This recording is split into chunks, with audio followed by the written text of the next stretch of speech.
Hey, welcome back. This is Calculus 2, the last chapter in our book, and this is about conic sections. And the conic sections are basically the parabola, the hyperbola, and the ellipse, and generally they're used in applications for astronomy and orbits and satellites and that sort of thing.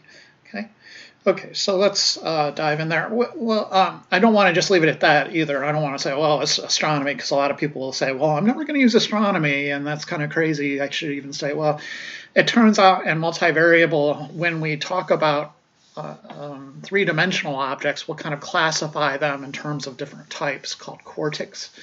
And you can tell which type you're using via the cross sections. Okay, so you'll have a three-dimensional object. For example, something like a bowl shape. Okay.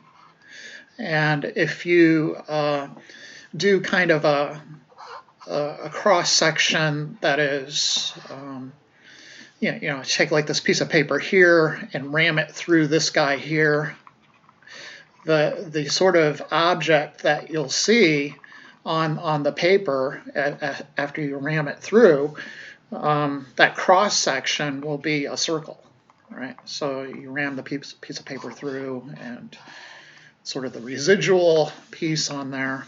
Let me see if I could draw it. Didn't know this was going to be an art thing today, right? So imagine I slice the piece of paper through there, and there's the bottom of it. That sort of cross section residue on the piece of paper will look like a circle or an ellipse. Okay. Then if you take maybe a piece of paper and you drive it down vertically into the thingamajig, what's the result of that? So this would be kind of this over here is the result of a horizontal. If I wedge it through vertically, what is going to be, what will the object look like? What will sort of the residue of the object look like on the piece of paper?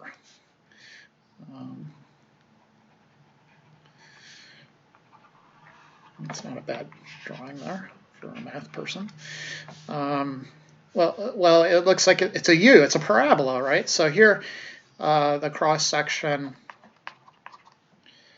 and you don't need to take notes on this. You'll see it again in Calc 3 or multivariable calculus. So here the cross section is a circle or an ellipse, and here the cross section is a parabola.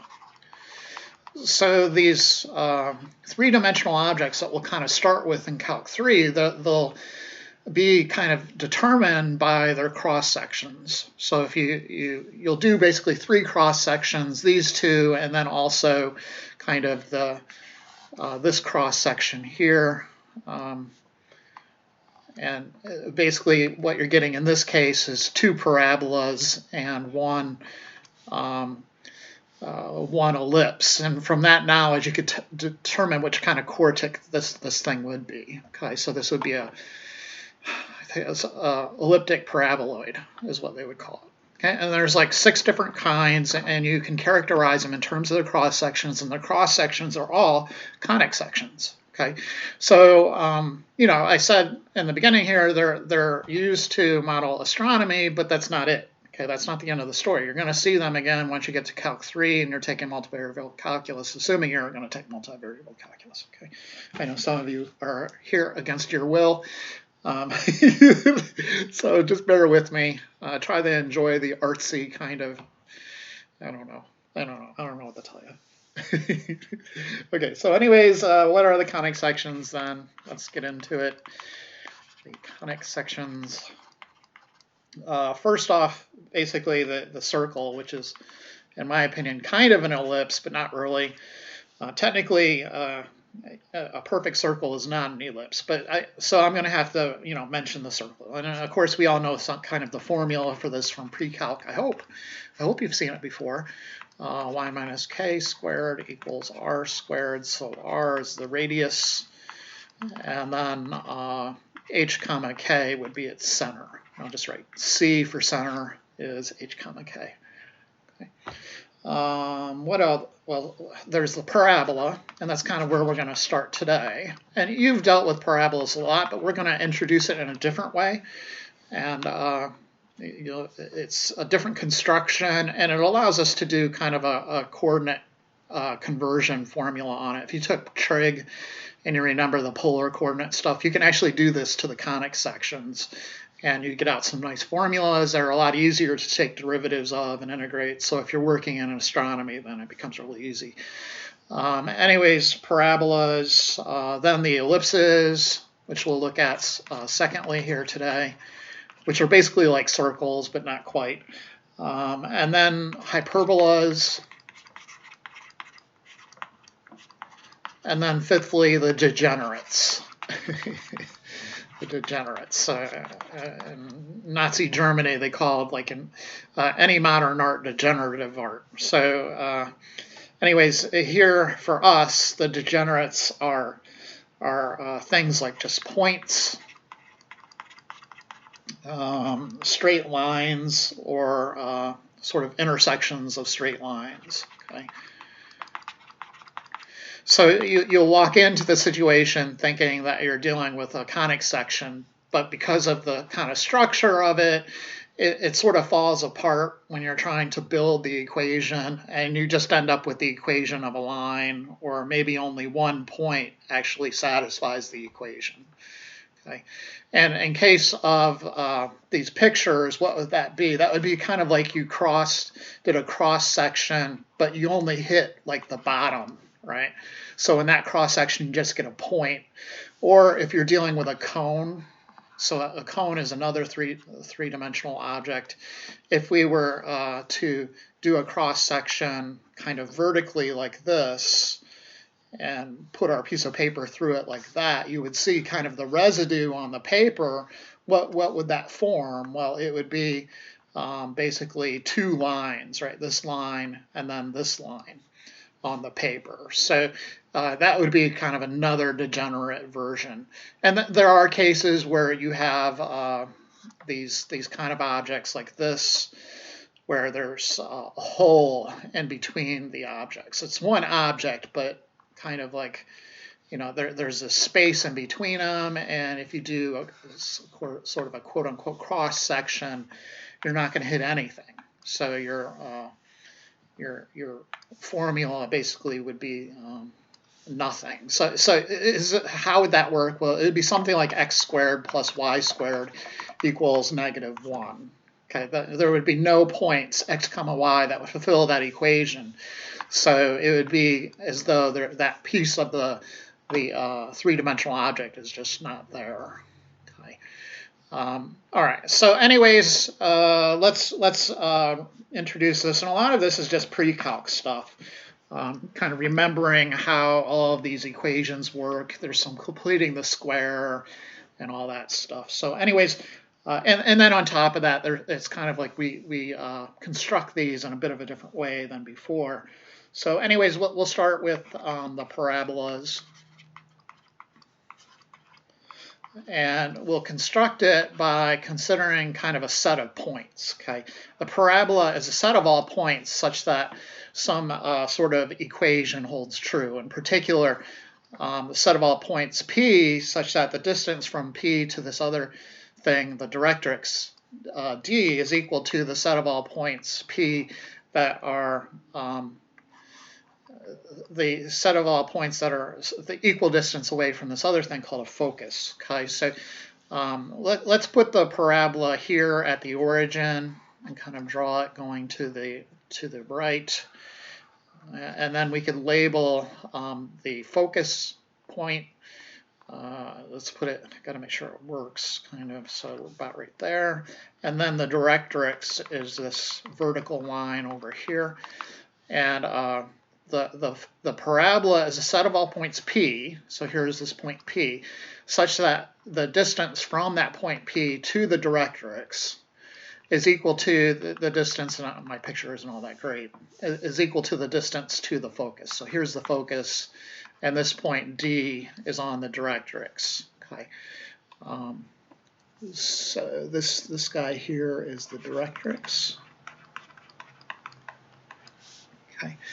Okay, so it's a little bit different of a construction than what we saw with in like pre-calc, I believe.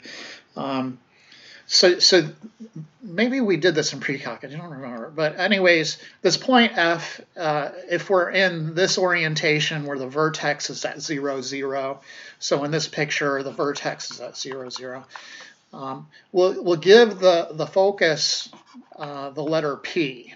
Okay, so it's a distance of P units away from the vertex, and in this case it'll be P comma 0. Then the directrix, the equation, it's an equation here, so the directrix will be x equals something, and the location of the directrix is going to be negative P units away from the vertex. Okay, so the directrix here will be negative P, and I believe that's kind of all of the information that you're usually required. Okay, so I know in pre-calc we did the lattice rectum and stuff like that, but we're not required to do that here. It's not as important for us. Okay, so anyways, in general, there's kind of 4 orientations, and we'll give you the kind of relevant formulas. So the first 2 orientations are kind of the sideways oriented parabolas. Okay, so we have just some generic parabola here. Here's the focus, here's the directrix, there's the vertex. Or we'll have the opposite version. And of course, it could be located in any of the quadrants or on any of the axes. But just for kind of the general picture, we'll draw it like that and that. In these cases, the p-value, well, in the first case, the p-value is greater than 0. And if you remember kind of the equation that was introduced way back in algebra, the equation would be something like x equals ay squared plus by plus c. And the a value in this case is greater than 0. That would be kind of the standard equation for a left-facing or right-facing parabola. The form we're going to use, though, is this kind of vertex formula. So it'll be y minus the y component of the vertex squared equals 4 times p times x minus h. Okay? So the vertex is at the location x comma p, h comma k, excuse me, and then the focus.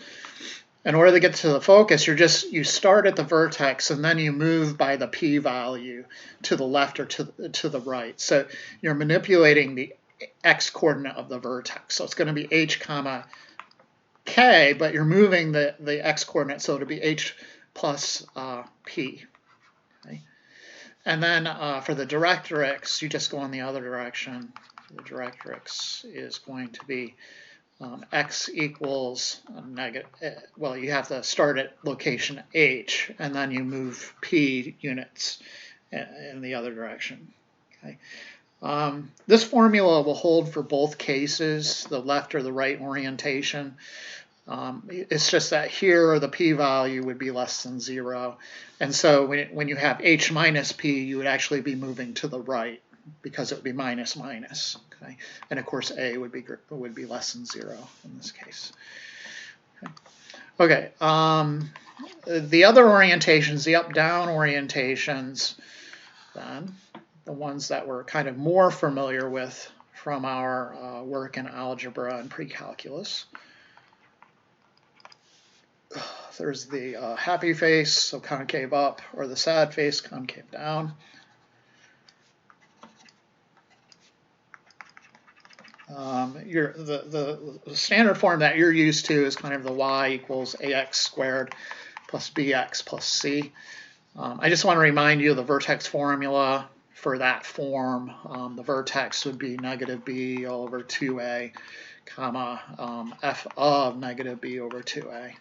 That formula comes up over and over, even when you get into Calc 3, so just keeping it fresh in your brain. But the formula we're going to be kind of working with, it will be the vertex kind of formula.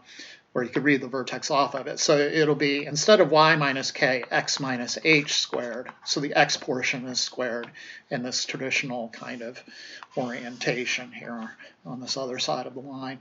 And then on the other side, you got the 4p and then the y minus k. All right. In this case, the vertex, again, is at h comma k. You're moving up and down to get to the focus, right? So instead of manipulating the h part of the coordinate, you're manipulating the y part. So it's the k plus or minus y. So it'll be k. So in the initial orientation, you're moving to get to the focus, you have to move up, right? So it'd be k plus p. And then for the directrix, you have to move down. So the directrix in the original orientation, concave up. And then the equation, instead of x equals, it's y equals.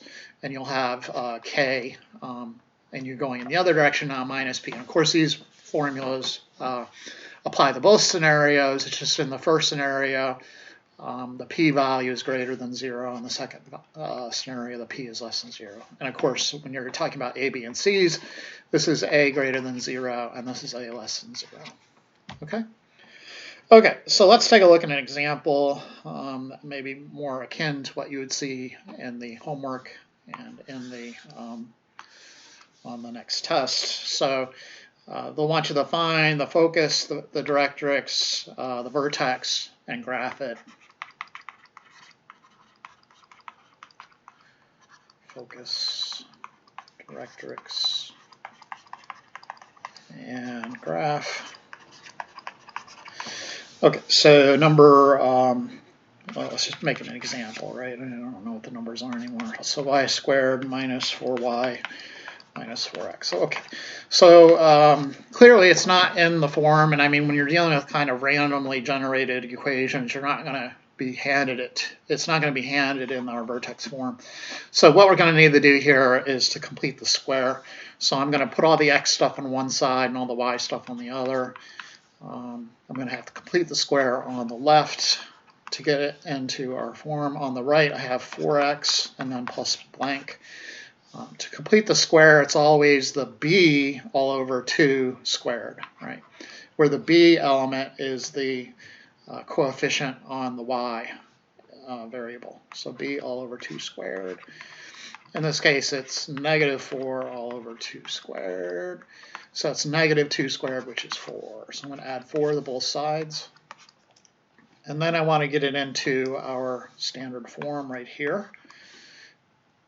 Okay. So I can see the y part is going to be squared. So it's going to the left or to the right. Anyways, this after factoring then, it will be y minus 2 squared. And on the right, you want to factor out the 4. So then you'd have x plus 1. Okay, so first off, the vertex is going to be negative 1 comma 2. You just take the opposite signs from the insides of the parentheses. I also need the p-value. Okay? In order to get the p-value, you just take whatever's in front of this x part, here this x plus 1 in our case, and set it equal to 4p. Okay, so whatever's in front of the x minus blah is set equal to 4p. So in this case, 4 is going to be set equal to 4p. And then you solve for p, so the p-value will just be 1. And then we can get the focus. So the focus will be, in this case, we're moving left and right, because the picture, if you did a quick sketch, would be pointing to the left because the p-value is positive. And so we're moving to the right to get to the focus. So it's the x-coordinate plus the p-value, and then comma the y-coordinate. So this will be 0, comma 2. And then the directrix is going to be x equals, and this time it's the x-coordinate from the vertex, and then we have to move to the left to get to the directrix. So that will be -2. Sometimes it helps to start drawing the picture first in order to kind of move around to get to the directrix and the focus. Let's see what happens. So -1, 2, -1, 1, 2. Whoops, the focus is right. The vertex is right there. Sorry. Okay. I know because of the p-value, it's pointing to the right. So it has to look something like this. I don't know what the intercepts, the y-intercepts are, but I'm just making a sketch here. Then you want the directrix, which is at -2, so -1, 2. I'm going to sketch that guy in there. And then the focus is at 0, 2. Okay. So for my test, that's all you would have to do is draw that material, and you would be done with the problem. Okay. You'd have to identify the vertex and the focus and the directrix, and I did all that, and then you'd be ready to go. Okay. Okay. So that's the parabola. The next conic section we want to look at is the ellipse. So to the ellipse. And again, we're going to define it as a set of all points that fulfills some sort of requirement. So the set of all points such that, in this case, we'll have, and the set of all points, what? The set of all points P, such that the distance from P to this first focus plus the distance from P to the second focus is equal to a fixed constant, and the fixed constant is going to be 2 times A. Okay, and we'll introduce A and the foci here with a picture. Okay, so this ellipse is centered at the origin. Okay, let's kind of draw it here. So the ellipse is going to have what's called a minor axis and then a major axis.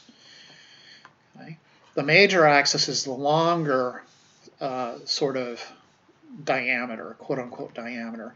Okay, so anyways, the picture looks like kind of like the orbit of a planet around, or maybe an orbit of an asteroid.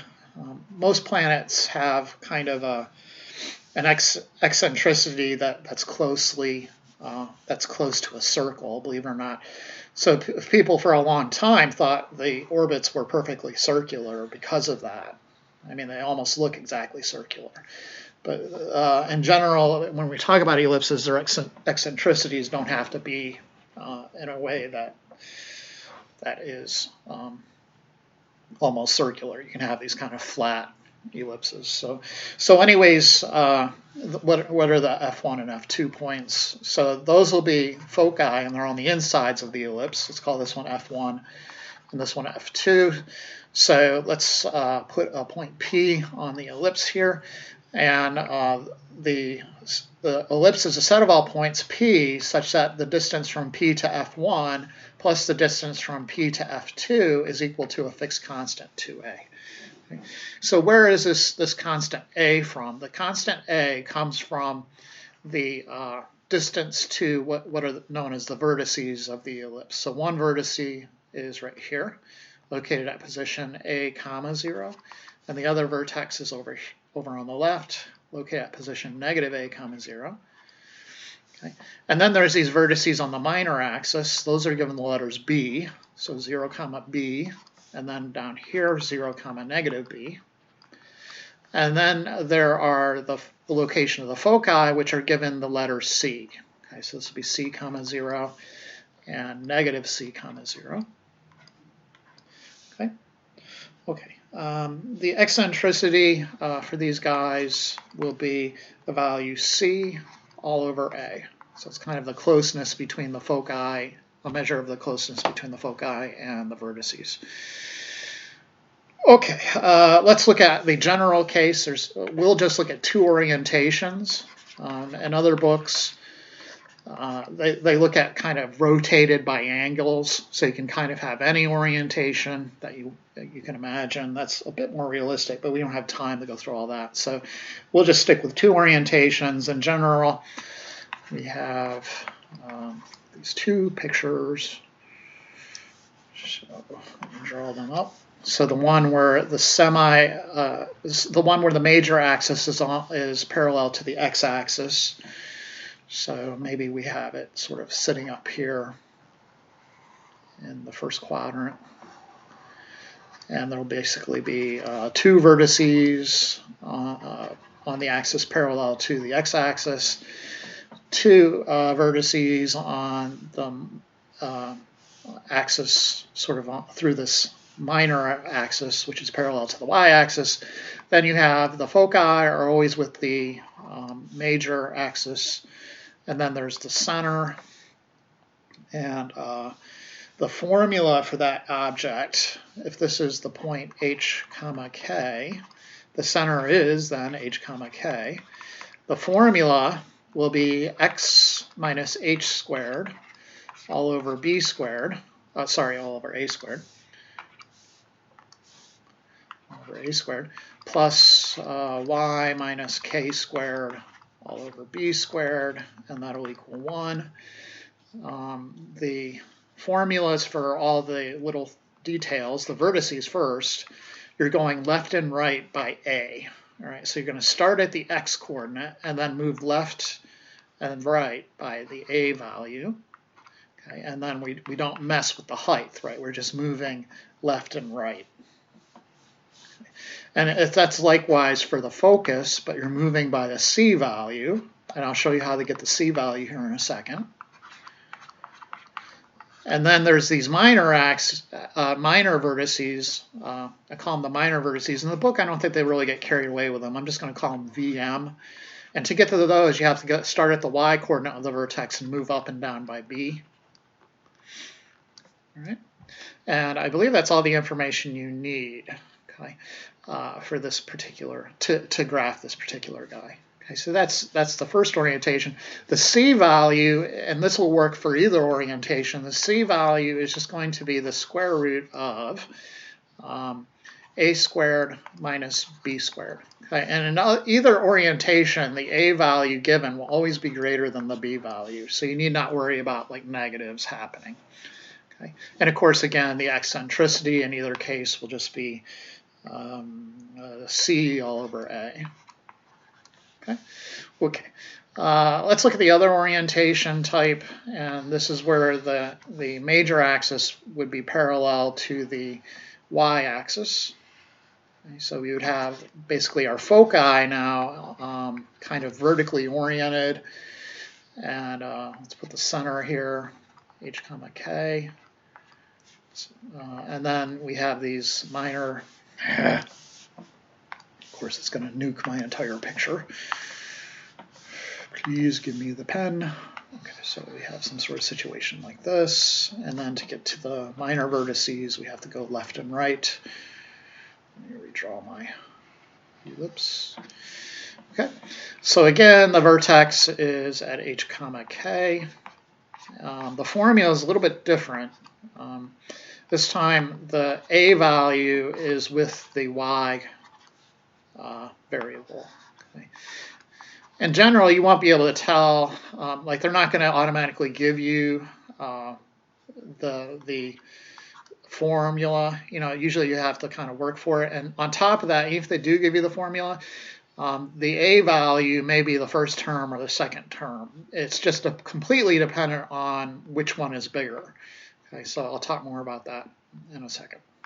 So x minus h squared all over b squared equals 1. Okay, so for the vertices this time you're moving up and down. In other words, you're manipulating the y coordinate and you're going by the a value. For the foci, also manipulating the y coordinate, but you're going by the c value. And then for the minor vertices, you're manipulating then the x coordinate, right? You're going left and right to get to those minor vertices. So it'll be h plus or minus b comma k. Right? And that's pretty much all then the information you need.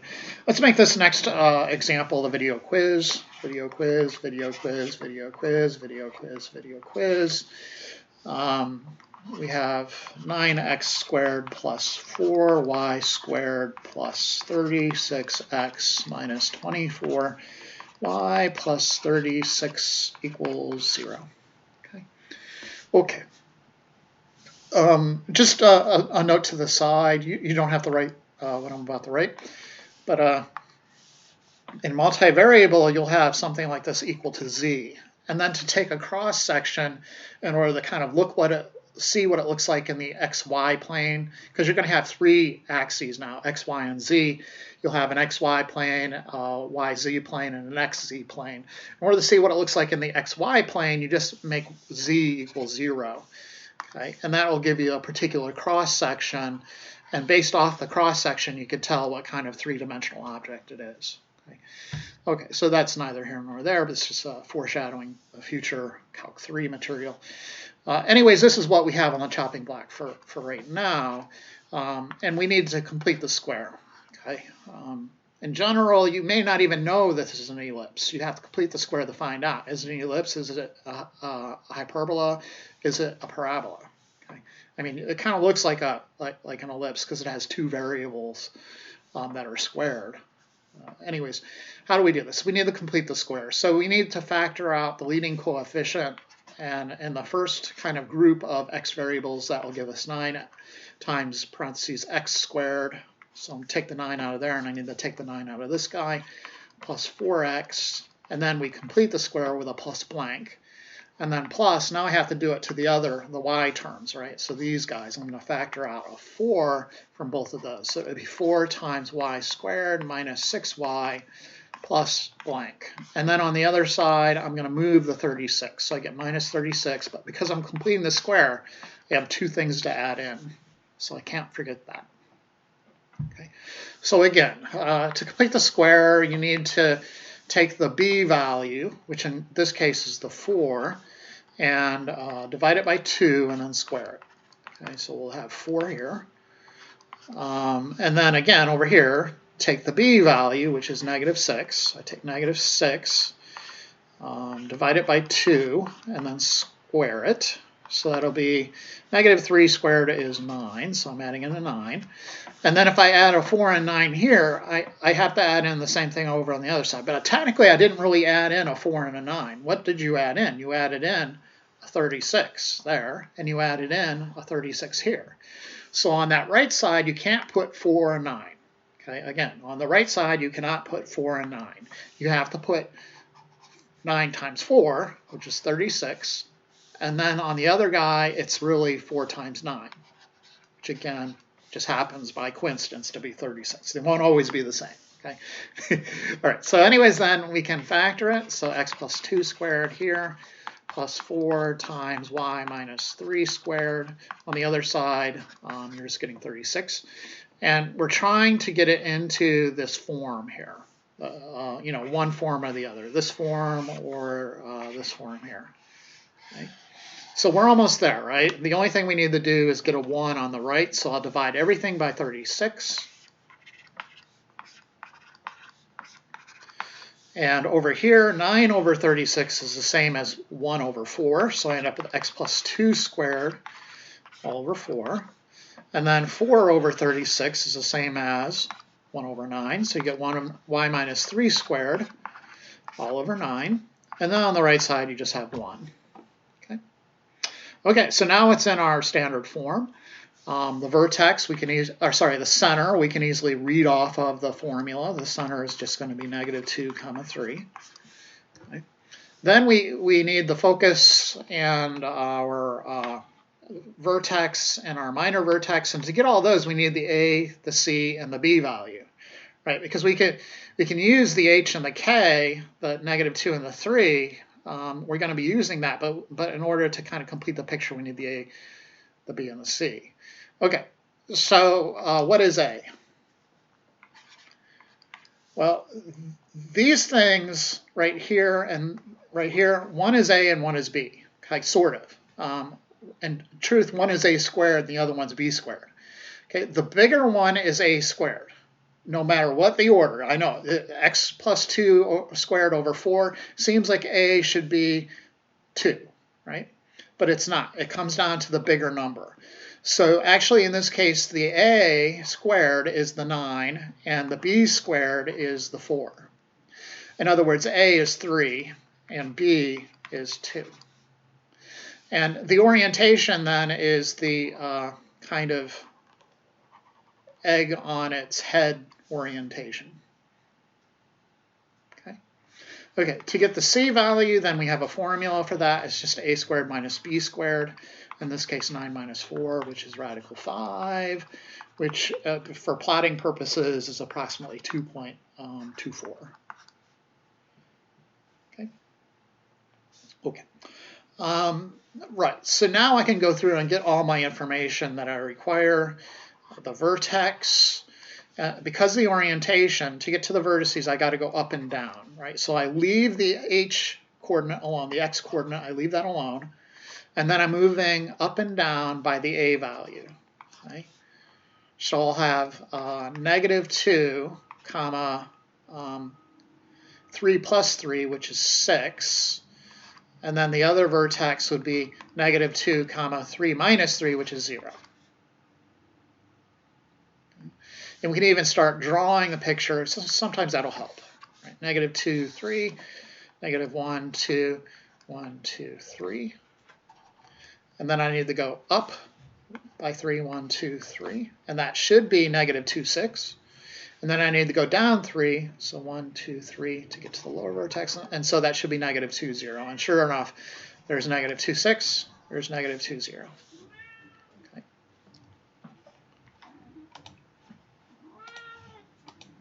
Okay, foci, again, you're going up and down.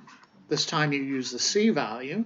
So you got -2, comma, 3 plus or minus the 2.24-ish, right? So, or you can just write radical 5 if you want. Okay.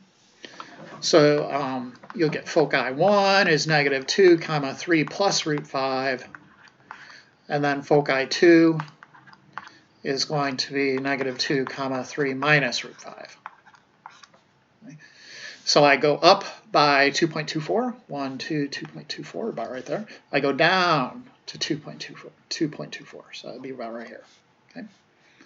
Finally, I want the minor vertices, and I don't think the software asks you for these, but I think it's good for graphing. I don't know why you wouldn't want to know these. You have to graph them, right? So this time I'm going left and right. Okay, so I'm going to be manipulating the h coordinate, the x coordinate. So -2, and you're moving by the b value, plus or minus 2, comma 3. Okay. So VM1, -2 plus 2 is 0, comma 3.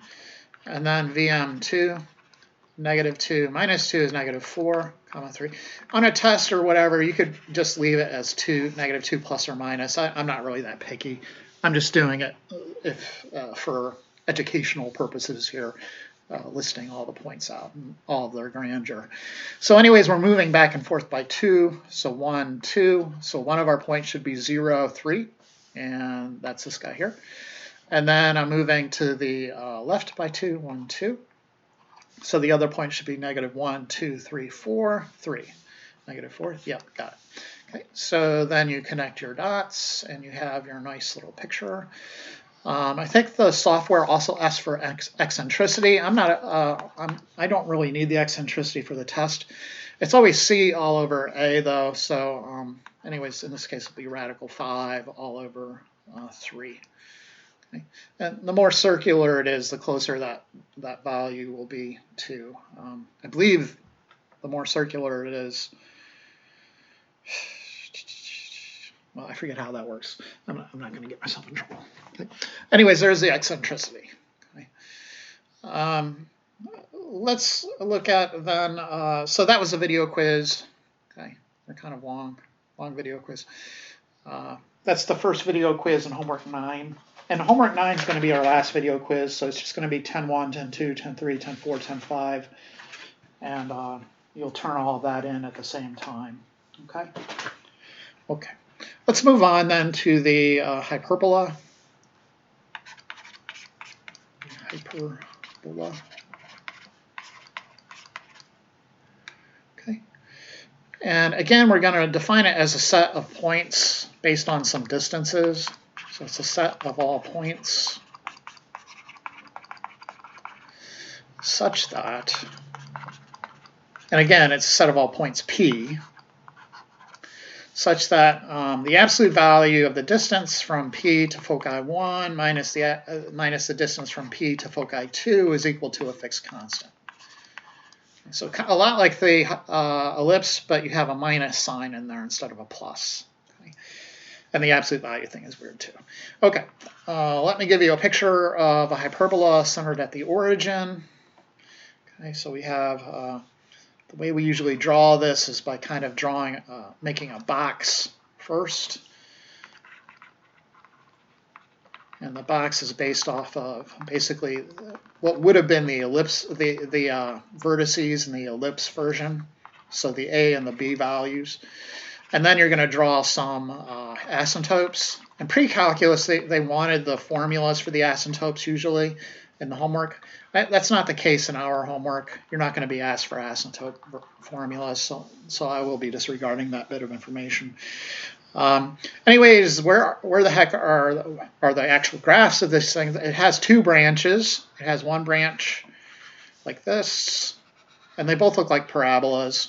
Okay. And another branch like this. Okay.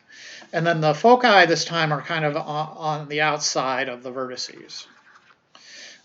The coordinates, the sort of standard form of the coordinates for the vertices are going to be given at location A.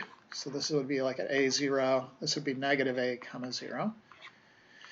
Then the foci, again, will be using the letter C. So C comma 0 and negative C comma 0.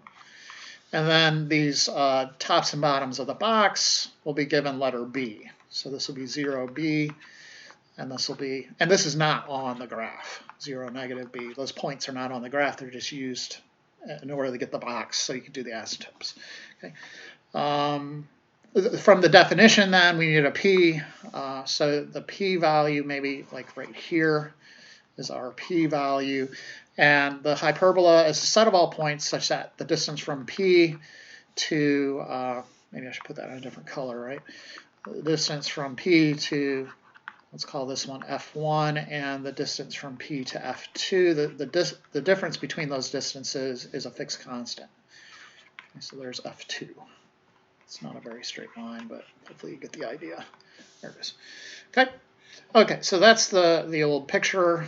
Again, the vertices are at plus or minus A comma 0. The foci are at plus or minus C comma 0 in this case. Let's look at the general forms then.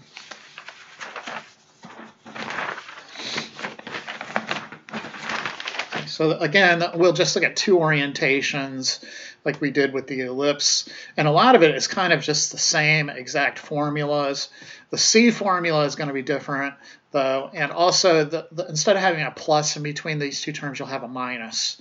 And also, the A and the B values don't necessarily have a relationship like they did here. Okay, the A can be less than the B and vice versa. Okay, okay, so let's look at the general versions. So in general, what do we got going on? There's the version where we are oriented kind of parallel to the x-axis. So whenever I draw these, I kind of just do a box first and then get the asymptotes based on the box. Okay, here's our center. And then I draw my branches. Should be right there. And the branches get really, really close to the asymptotes as it goes towards infinity. Hopefully that's clear. So in this case, the formula would be x minus h squared all over a squared minus y minus k squared all over b squared equals 1. The eccentricity formula is the same for both the hyperbola and the ellipse. So the eccentricity here, again, is c over a. The c formula, let me just give that to you while I'm on a roll, is just going to be a squared plus b squared. then we need kind of our formula for the, okay, so the center, of course, is HK. You can just read that off the formula. The vertex, you're moving left and right. So you're manipulating the H coordinate, the X coordinate by A value. The foci, you're moving left and right as well by C. And then for kind of these minor things, which aren't on the graph itself, but you still need them to draw the box, you'll be manipulating the y coordinate, so k plus or minus b. Okay. And then the other orientation, let's put it in the first quadrant as well. Maybe the vertices are like that, and then the foci are up there, and the center is right here, and maybe the minor vertices are like this. Let's get our box.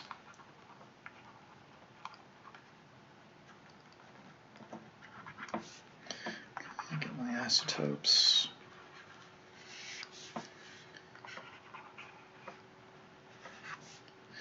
It's a very flat parabola or hyperbola. Let me put it in blue. And again, it gets really, really close to the isotopes. It never touches. Okay, so it's that kind of limit idea. It's going to get really, really, really, really close, but never touch. Okay. The formula for this one, the big difference is that the y now is positive. Okay, so you'll see the y shaking out in a positive way, and then the negative will be attached to the x part. And whichever one is positive, that's what you put the A with. That should be a 2. Kind of butchered that. Of course, again, the center is h comma k. The focus this time we're going up and down, so it'll be h comma k plus or minus c. The vertices we're going up and down, so h comma k plus or minus a. And then the minor vertices we're going left and right, so h plus or minus b comma k. All right. Okay, so let's look at maybe one or two of these versions. Firstly, I want to look at an example of a degenerate, just so you're aware that this can shake out. Okay, so not x squared minus 9y squared plus 2x minus 54y minus 80 equals 0. Okay, so it looks like I complete the square, right? So I got to get the x stuff all together, and then I'm going to complete the square on that. Got to factor out to get the y stuff together. So there's one term, there's another term for the y. So it'll be y squared plus 6y, and then plus blank. And on the other side, I'll have 80 plus blank plus blank. So the first blank, b all over 2 squared, right? So in this case, it's 2 over 2, which is 1. 1 squared is 1, so 1 here. And I have to add 1 in on the other side. For the next guy, it's 6 all over 2 squared, which is 3 squared, which is 9. You can't add in 9 on the right, though. It's really what? Well, it's negative 9 times 9. So you have to add in negative 81. Okay. And then we can factor. So I'll have x plus 1 squared minus 9 times y plus 3 squared equals 81 minus 81 is 0. Okay, so that's a big kind of red flag because there's no way to get a 1 on the right. So what is this? Well, we can rewrite it as x plus 1 squared equals 9 times y plus 3 squared. And then you could take the use the square root property on both sides. Let's rewrite it like this first.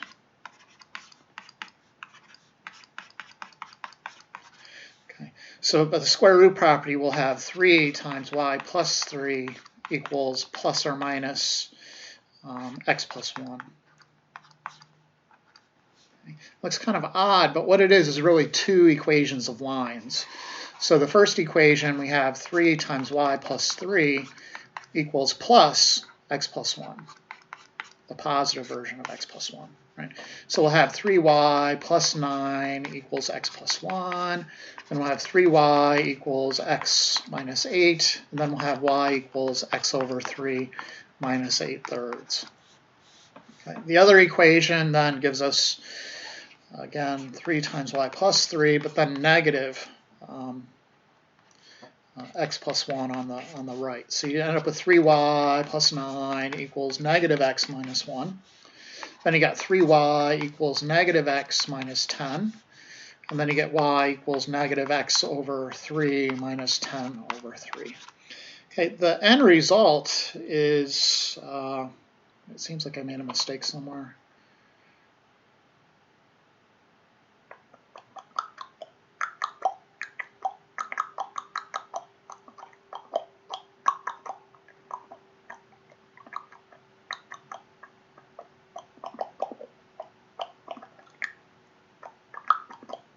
No, that's right. I don't know. I'm kind of losing my mind with the pandemic. All right, so the intercepts, the y-intercepts 8/3 is like 2 point something, negative 8/3, 1, 2. And then it's going up 1 and over 3, up 1, 1, 2, 3. So it's something like this. And then the other guy, negative 10/3, which is 3 point something, is probably like down here. And then down 1 and over 3. So down 1 over 3, like that. And the end result is a degenerate conic. You just have two kind of crossing lines. Okay, so that's weird, and it happens.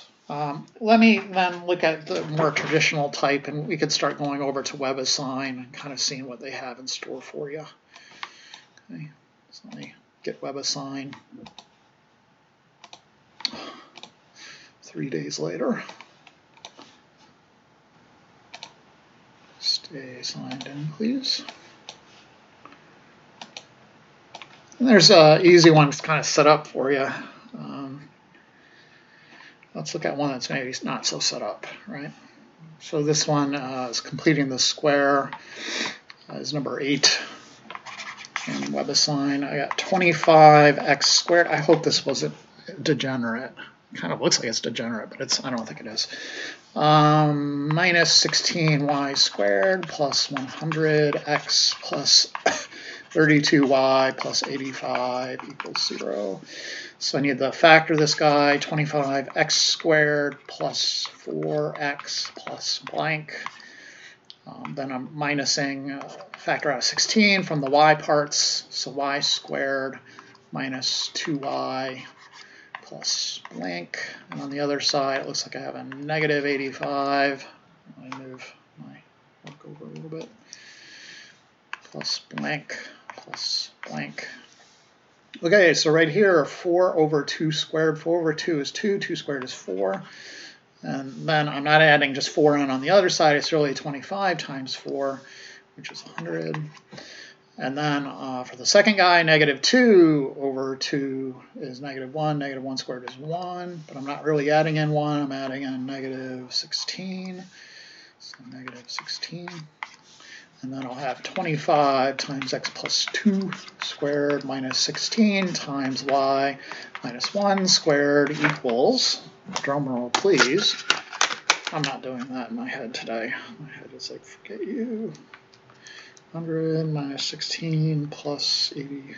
Was it plus 85 or minus? Oh man, it's minus. 100 minus 16 minus 85. Negative 1. Are you kidding me? Okay. So our standard form has a positive 1 on the right. So what we're going to do is multiply everything by negative 1. So you end up with negative 25 times x plus 2 squared plus 16 times y minus 1 squared equals 1. That's a little better.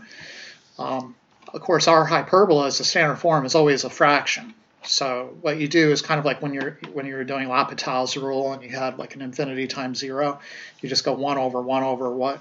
So this would be, and I'm going to flip-flop the order using the commutative law of addition.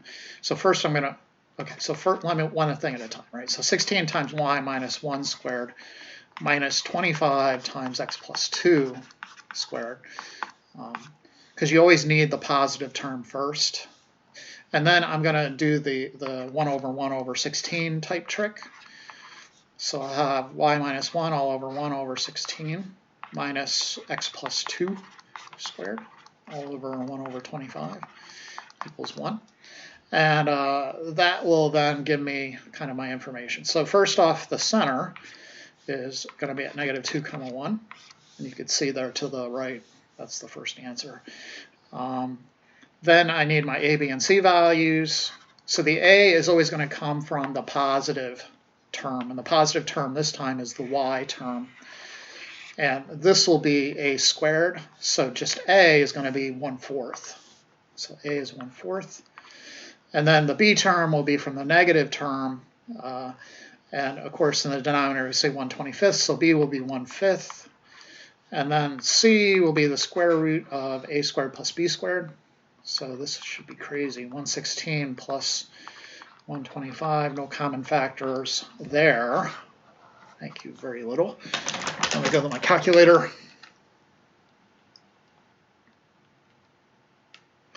Plus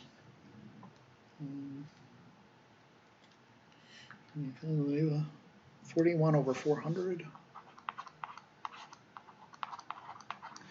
which of course is just square root of 41 over 20. Okay, so there will be 2 vertices, and for graphing purposes, I should get an approximation of that character. Okay, so 41 square root of 41 divided by 20. It's about 0.32. This is, of course, 0.25. This is, of course, 0.2.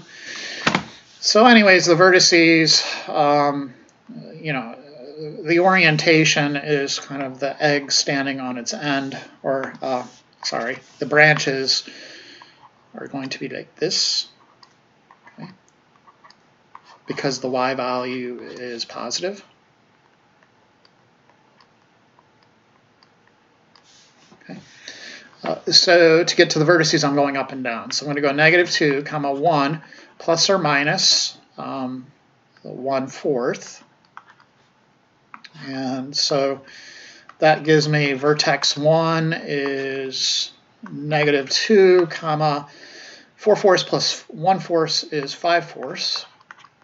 And then vertex 2 would be negative 2, 1 minus 4/4 minus 1/4 is 3/4. And you see those 2 answers are right here on the right. And they tell you which one they want. So the smaller y value is V2, and the larger y value is V1. We need the foci. So to get the foci, you're going to go, again, up and down. So one of them will be negative 2 plus, negative 2, well, you know, on my test, you just write 1 plus or minus square root 41 over 20. But for the homework, you got to write 1 minus square root of 41 over 20. And that will be the smaller y value. That's the first one you see they want in the homework. And then F2 will be negative 2, 1 plus square root of 41 all over 20. Okay. And that's all the information they want in the homework and the software. Probably on the test you would want to get the VMs. So that would be just negative 2 plus or minus 1/5, 1. Okay, let's see if I can get a sketch. So negative 2, 1.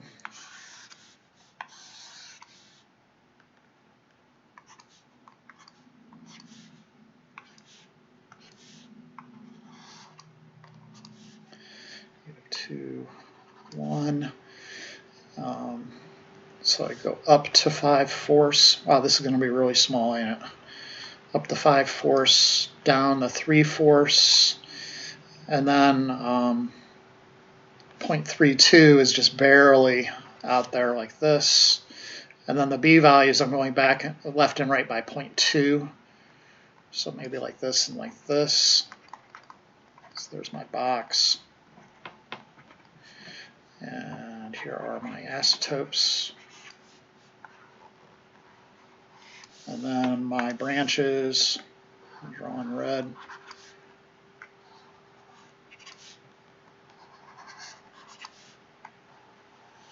Okay.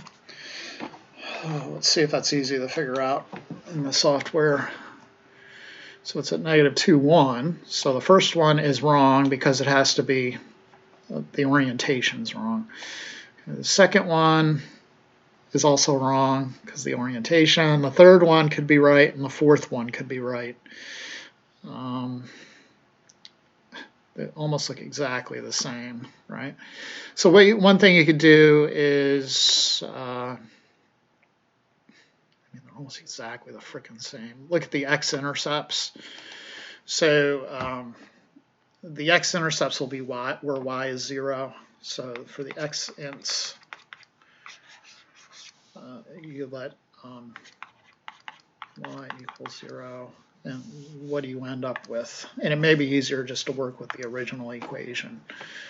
So back up here, letting y equals 0, I get 25x squared plus 100x minus 85 equals 0. That's almost not even easier to work with. I'm gonna cry. You could go and, I hate doing this, but you could literally go and solve that using Wolfram.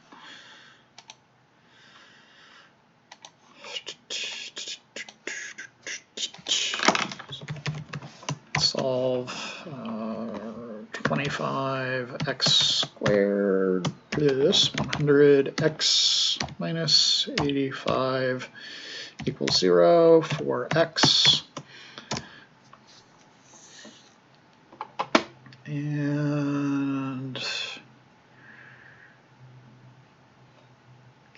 can you just give me a stupid approximation? So negative 4.7 is one of them. The other one is 0.72. And then going back over to this thing, I didn't get any help. What did I do wrong? Oh, it's plus 85. Rest. Plus this plus third time's a charm. Approximate. So it's negative 2.77 and negative 1.2. Negative 2.8 and negative 1.2. Go over here and you're looking at the X-intercepts. So negative 2.7 and negative 1.2. It can't be this one to the right because the intercepts are, the one is less than -3 and the other one is greater than -1. So it has to be this one right here. It has to be this, I guess, letter. Oh, it's this one, whatever letter that is. Okay. Okay. So there's that business. It's a bit annoying. I'll probably do a written test though. Want to look at some applications, so we could look at the applications that are in WebAssign. Just kind of get those out of the way while we're at it, right? Okay. And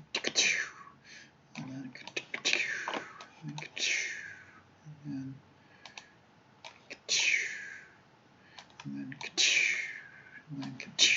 all right. So some applications. Solar collector. We got the sheet in the shape of a parabola, water flowing through the pipe, which is located at the focus of the parabola. What's the difference of the what's the distance from the vertex? Okay. So they give us any sort of numbers or anything. The width is 6 meters. Okay.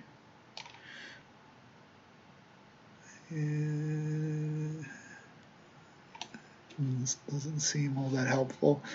Okay, so anyways, number 12, if I looked at it head on and kind of standardized it, so it's like this. The width, what they're talking about is the distance from here to here. Okay. So I think they were saying that's 8. Yeah, 8, no, 6. the heck am I doing? My brain is don't get old, folks. Okay, so it's 6, comma, whatever. Anyways, this point is at 6. No, it's at 3. Sorry. Well, that was almost a major screw up. 3 to there, and then -3 here. And then it's saying it's 1 meter, like in this direction, I guess, from the picture is saying that.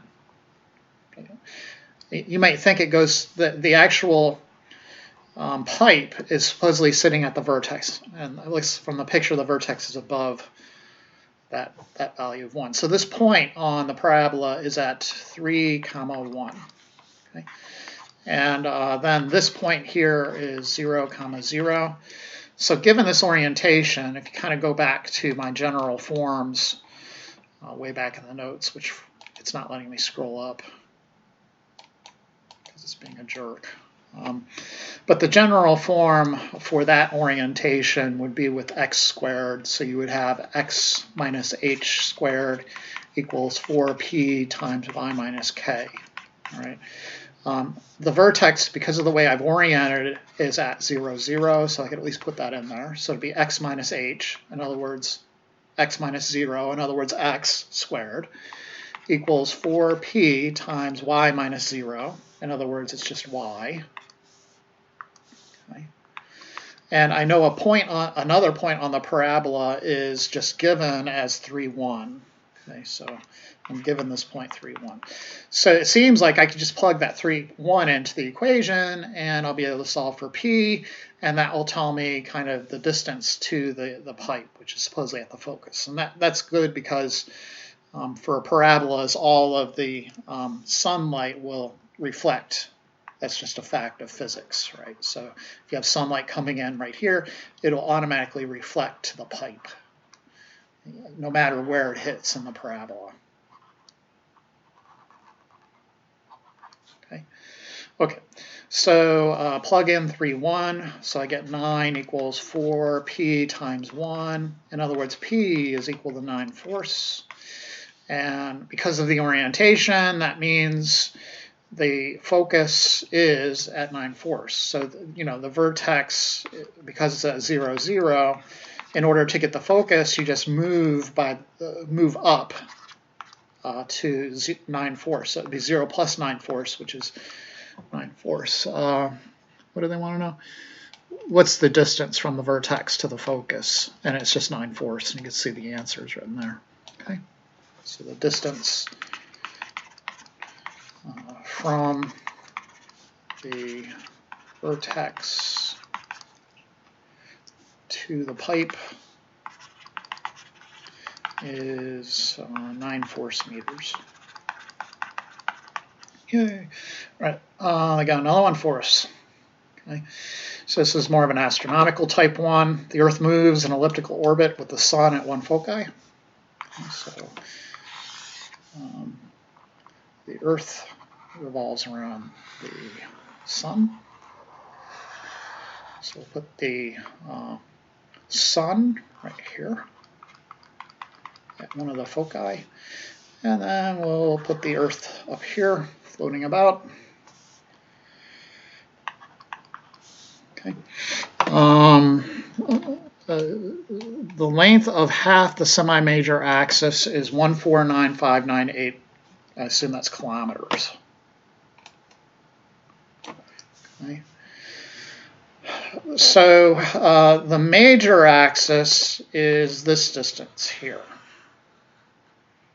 And because of the way we initially always kind of think of our, even without the sort of axes, the way we think about our vertices, we give them the value a. So if it was oriented at 0, 0 with a center at 0, 0, the distance from the middle to the outer part is going to be a. The distance from the center to the vertex is a. And likewise in the other direction, the distance from the center to the other vertex is a. So the overall distance has to be, the distance of the major axis, in other words, has to be 2a. Right. And they're saying the length of half the major axis is, so what they've just given you is the a value, 149598 0, 0, 0. Okay, so the entire length is the major axis, half the length is the semi-major axis, which we're calling half the major axis. The eccentricity then is given. The eccentricity is 0.0167, and the eccentricity is equal to the C value all over the A value. In other words, we can figure out C from that information. So C is equal to 0.0167 times A, which is 149,598,000. Then you could get the B value. I don't know if we need it, but if you did need it, it would just be working with the ellipses. We know our equation was C equals the square root of A squared minus B squared. So if you square both sides, you get C squared equals A squared minus B squared. Move the B to the other side, you get B squared equals A squared minus C squared. And then that tells you that B is equal to the square root of A squared minus C squared. So if we need B, we can find that. Anyways, let's go back to the problem and see what they want. So find the minimum distance, the perihelion, and the maximum distance, the aphelion, of the Earth from the Sun. So in our picture, the minimum distance is going to be this distance here. Okay? And remember, our Sun is at the focus. So the distance from here to here, and again, we can kind of think, here's the center. And there would be another focus usually over here. But the distance from, frickin' pen.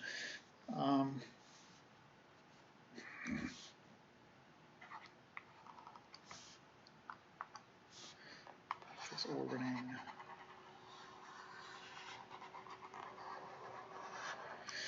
So the distance from here to here is going to be what? Well, it's going to be this distance from here to the center, which is A, minus this distance from the focus to the center, which is C. Okay, so this distance would be A, this distance would be C, so this distance would be A minus C. So to get at least to get the perihelion, the minimum distance, it should just equal A minus C, and we already have both of those bits. So that will equal 149,598,000 minus 0.0167 times 149,598,000. Okay. Let's go to my calculatron to figure that out. 149,598,000 minus 0.0167 times 149,598,000. Excuse me. Of course, it's not giving me a nice number. It's giving me 1.471 times 10 to the 8th. So, 1.4. And of course, they want more decimal places. So I'm going to have to edit the mode in my calculator to make that happen. Thank you, calculator. Let me just go over here. 149,598 minus 0.167 times 149,598. 1, 2, 3.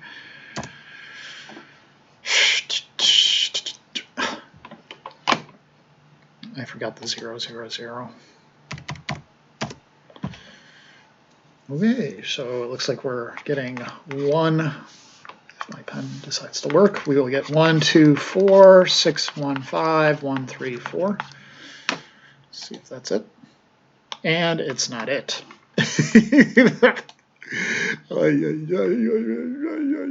Oh, I forgot a 0 here. 0, 1. I never thought arithmetic would be my downfall, but here I am. And of course now they don't want to give it to you in a nice form.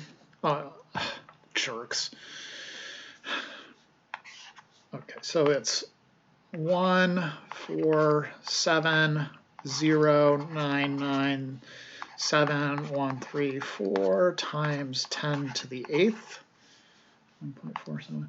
So that'll be 1, 4, 7, 0, 9, 9, 7, 1, 3, 4, and I move the decimal place 8 places. 1, 2, 3, 4, 5, 6, 7, 8.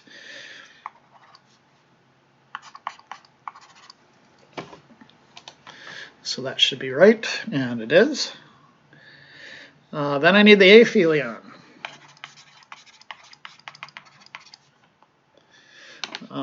Okay, so how do I get that? Well, what is the aphelion? That's the furthest distance from the sun.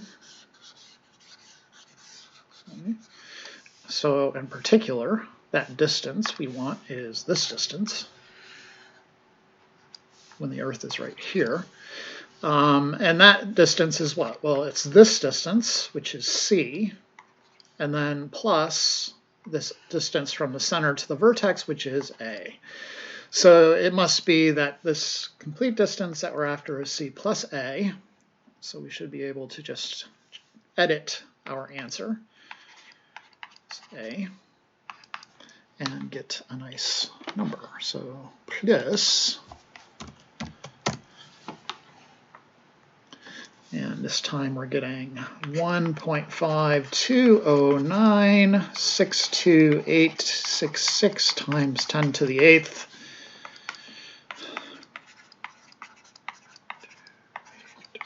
Six, 1, 2, 3, 4, 5, 6, 7, 8. So the decimal's right there. It's in kilometers.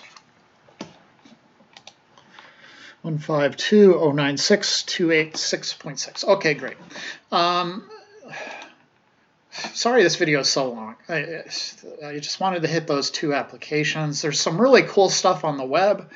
You can stop watching now if you want to. And you may even want to, because you may find this next part disturbing. Okay, so if that's the case, thank you for watching. See you next time. But if you want to keep watching, you can. Okay, so what is the application? One application, if you go to the Jet Propulsion Labs Near Earth Object website, you can find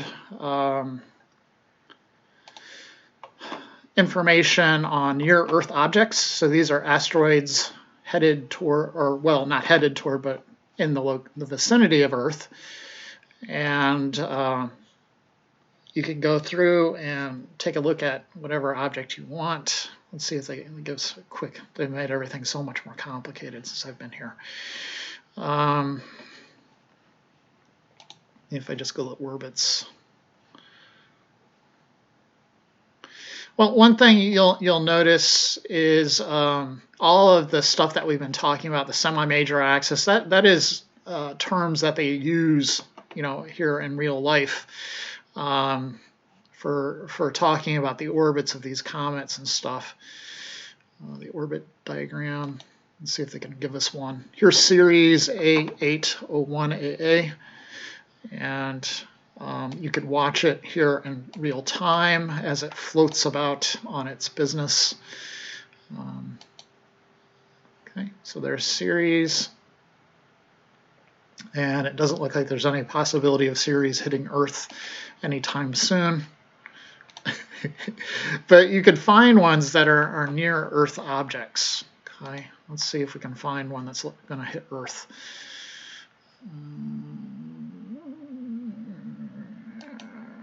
Orbits, that's where I am. Comet orbits, asteroids, well, some near-Earth objects. It's not going to give me any.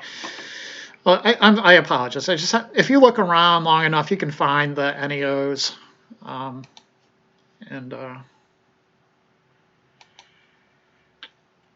Usually it just gives you some. All right, here we go. So we want some NEOs. Potentially hazardous objects are the best.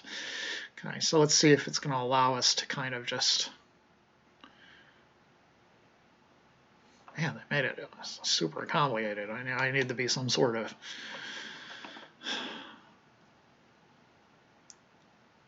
No output field selected.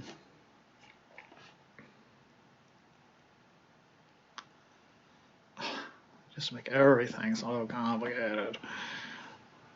Can I collect all? Well, if you come in here and you play around with it, you'll figure it out. I don't know. Just go through like that. And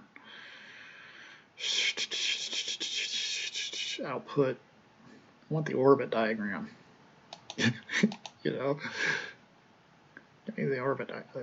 Is that it? Where is it? Orbit diameter? No.